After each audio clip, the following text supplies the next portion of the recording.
This is Lee Odden with TopRank blog, TopRank Online Marketing in London with Paul Carff from Google. How's it going, Paul? Very good, Lee. Thank you. Great, great. So, Paul, you work, as I said, with Google. What is it? What's your role there? What is it that you do? Well, I'm a developer advocate on Google's developer relations team. What that means is that I work with a team of about 100 or so of us that interface with the developers out there that are using our various products. As you know, we have roughly 80 plus different APIs, and so we sort of specialize in different areas there, mine being video search.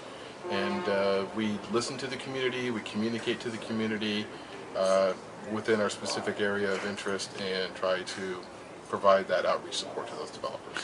So, in the scope of your role, like we're at this conference, and I'm wondering, what do you see as the overriding value to Google by having you here?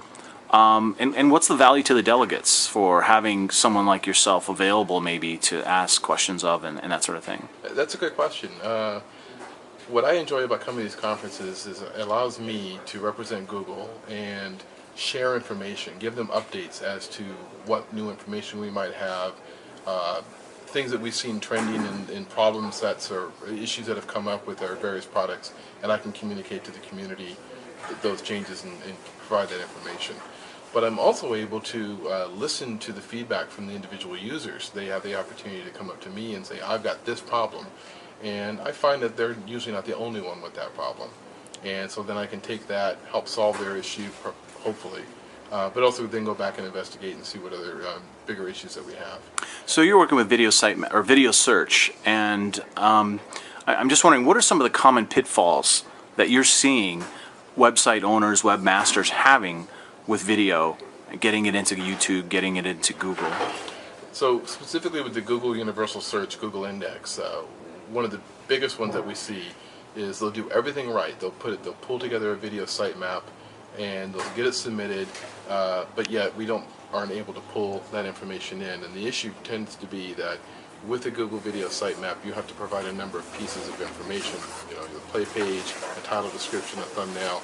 Well, there may be some aspect of that that you inadvertently have roboted out. So the robots.txt doesn't allow that piece, and so that's typically a big problem. So I'd always double check to make sure that all the sections where you could be storing your images, storing your video is not roboted out. Or your provider might be doing it. If you're using a provider and they've done it, so you communicate with them and have them check that. And you can find that out in the Webmaster Tools under the lab section for video sitemaps that can tell you that you've been roboted.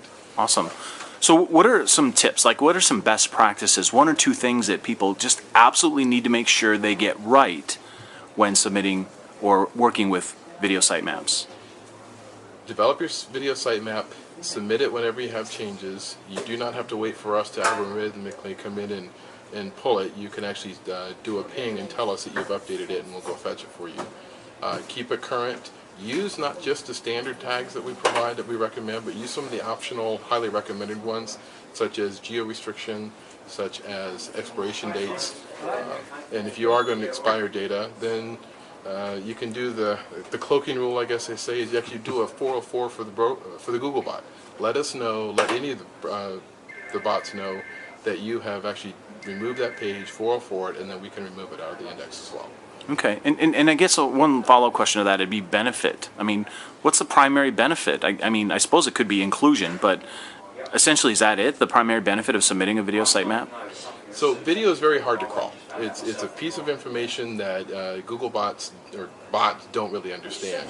So through a video sitemap, you are able to provide metadata around that piece of information that then can tell the search engines more about that piece, that object, whereas we're not going to be able to figure out on our own. That's the biggest thing, is you can provide that input.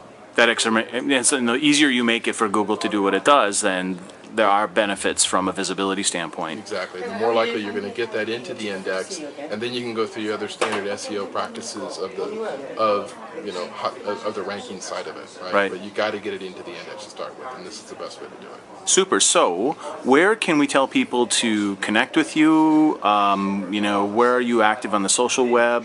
Where is it that you would like people? What is it that you'd like for them to use to know more about you and what you're working on? So the first thing you can do is go to google.com/video sitemaps. That gets you to all the information about video sitemaps from both a short video there, the help center, and the forums. And then if you've got questions using the forums, we have a number of people that monitor those, and that's the first way to go and start investigating what's going on. Okay, super. Thanks a lot. Thank you.